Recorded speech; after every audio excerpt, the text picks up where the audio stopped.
Hello' everyone, কি খবৰ আপোনালোকৰ? খবৰ নিশ্চয় ভাল। আৰু আজি মই শুই উঠি মোৰ ভোক লাগিলে, কি খাওঁ কি নেখাওঁ তেনেকৈ মোৰ ভোক লাগিছে। তো হাজবেণ্ডক ফোন কৰি ক'লোঁ আৰু ফুচকা আৰু চিকেন পকৰা লৈ আহিব দিলোঁ। তো এয়া দেখিব পাৰিছে, ফুচকা আৰু চিকেন পকৰা লৈ আহিছে।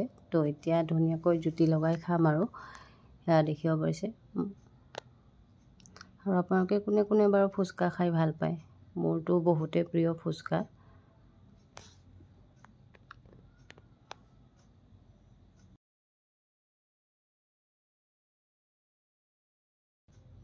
বহুতেই টেষ্টি হৈছে খাবলৈ।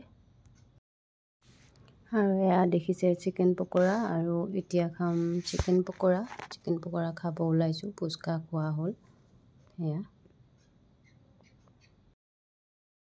তো কোনে কোনে বাৰু এইবোৰ বস্তু খাই ভাল পায় জনাবচোন বাৰু। আৰু মোৰতো খুবেই প্ৰিয়। তো আজিলৈ ভিডিঅ'টো ইমানতে সামৰি মাৰিছোঁ। Bye bye. নেক্সট আকৌ একটা ভিডিঅ'ত লগ পাম আপোনালোকক।